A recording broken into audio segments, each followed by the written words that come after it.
Dan Zegzula. I'm a plastic surgeon, Portland, Oregon, at the Portland Plastic Surgery Group. What's the usual age and story of someone who comes to you looking for a breast reduction? I used to say it was either going to be the young ladies, late teens or early 20s, that just developed large breasts. And then there were the post-mommy patients whose breasts were quite heavy after nursing and potentially some weight gain after pregnancy. But I'm now seeing a third wave of patients, and these are patients in their late 50s and into their 60s. And I've even done a couple of patients in the last year in their early 70s who are finally getting around to having their breast reduction. And I always ask them, what took so long? And it's usually they were thinking about everybody else but themselves, right? They had a husband to take care of. They had their family to take care of. They never thought they would really get it done. And then something inside them, or maybe they had a friend, and they finally come in and say, you know what? I think I want to do this. And they are equally ecstatic about having that operation done. They feel so much better afterwards. But I chide them gently, like, you should have been in to see me 10 or 20 years ago. And they, yeah, I know, but I'm glad I got it done. How commonly do they also ask for a lift? Is that just part of the deal? Yeah, many times they'll say, and you are going to do a lift too.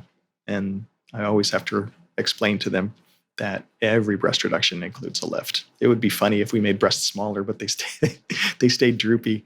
That would be a sad result. So yes, every breast reduction has a lift. But they're smaller. But for the cosmetic patients, of course, they want the better shape and the higher breasts, and they're not droopy looking. But even those patients have less weight and their backs and necks, and they could, some of them, it's so liberating that they can buy a bra off the rack. That, some of these patients have always had to have specialty bras, right? So just being able to go to the store and find a bra easily makes them very happy. Is there anything that prevents someone from being able to have breast reduction? Well, one big no-no is being a smoker.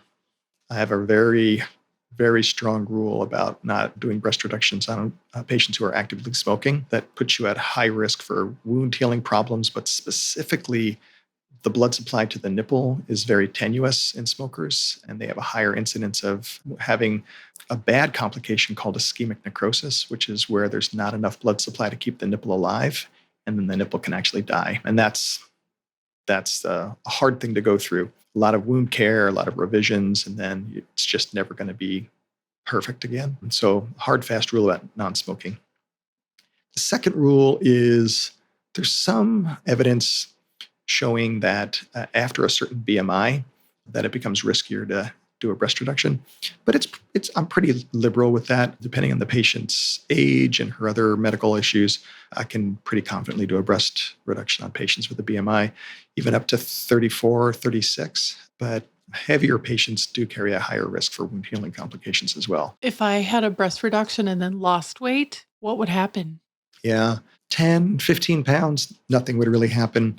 You would still be happy. The breast would still have a good shape. But patients who lose more, 20, 30, 40 pounds, then they tend to be a little bit less happy with the shape and the fullness of their breasts. So sometimes at that point, you could just do a lift and make it a little bit better. Or on occasion, they'll come back and they'll put an implant in. I guess there's also potential for fat grafting, but sometimes you just have to add volume back to the breasts. It's better, I tell my patients, it's ideal to do your surgery when you're at the body weight that you want to be, but not everybody gets there. So I tell them it's not a rule. It's just, if you lose weight, we might have to make an adjustment. And I've had to do that a couple of times. Not a lot, but a few. They're still probably pretty happy because now yes, yeah. Very happy. Links to our guest's website and contact info are in your show notes. Follow us on Instagram at Where Before Meets After.